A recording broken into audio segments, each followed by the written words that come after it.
Maverick's next wingman might be a drone. Make that 4 or 5 collaborative combat aircraft, or CCA, working together to execute a set of plays with minimal direction from a human pilot, who quarterbacks the mission from a formation position near those drones. That's the vision of the U.S. Air Force for its 6th-generation fighter, and one of the service's 7 operational imperatives for the future force, specifically defining the next-generation air dominance (NGAD) system of systems.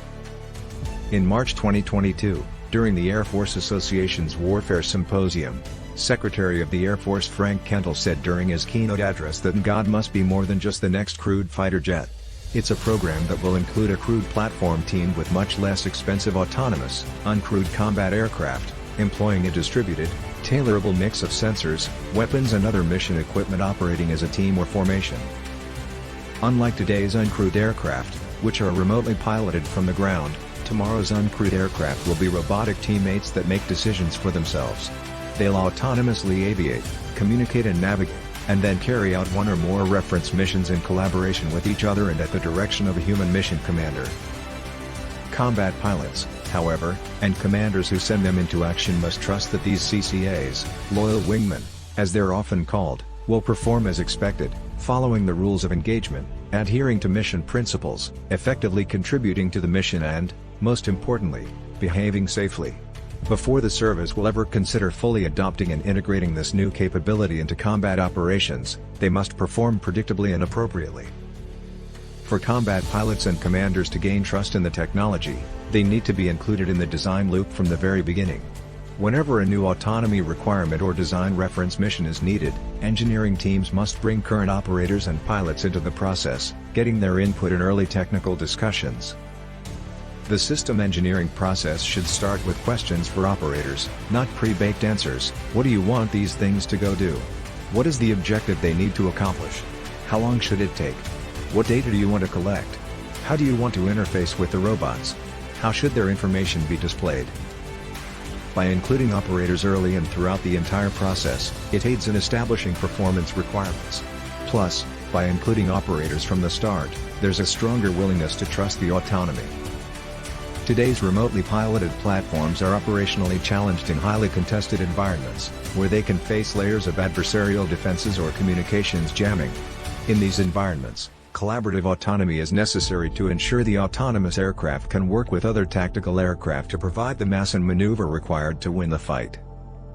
As has been stated by senior Defense Department officials many times, autonomous teaming aircraft could include a family of capabilities, ranging from less expensive and attritable drones to more expensive, exquisite designs, all intended to complement current and future crewed combat aircraft, as well as each other.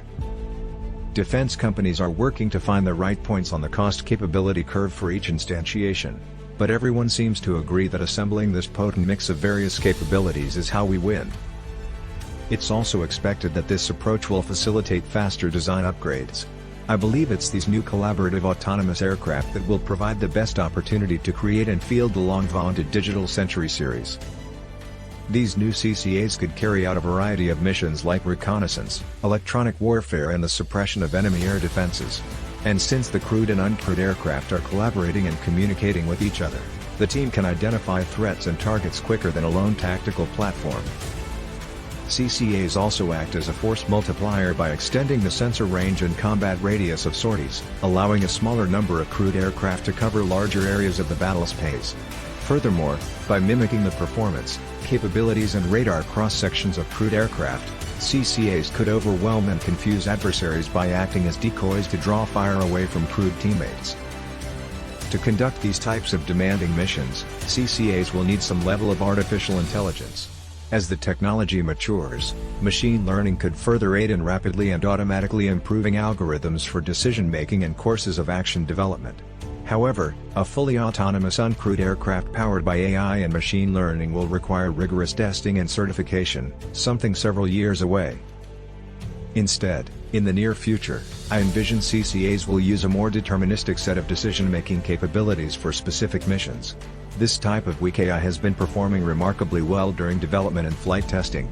It still provides significant collaborative capability amid rapidly changing, complex environments, but it is more contained and better defined, capable of executing common, planned tactics just like today's human wingman. Importantly, it can also be tested, certified and, ultimately, trusted faster. In the near future, I don't believe it's reasonable to expect our nation's leaders to unleash hundreds of swarming drones to learn and collaborate using a giant neural network in a highly contested environment. It's much more likely you'll see mixed teams of humans and machines, complementing each other's capabilities, where the machines are provided just enough learning and decision-making autonomy to accomplish specific aspects of the operational mission. Tom Cruise might be getting older, but the real-life Mavericks out there won't be hanging up their flight suits anytime soon. While we can hope to augment our Top Guns with new, autonomous, collaborative aircraft and capabilities, we still need their expertise in the air. And they need to be able to trust their wingman, whether it's a human or robot. Thanks for watching. If you like this video, please consider like, share, and subscribe.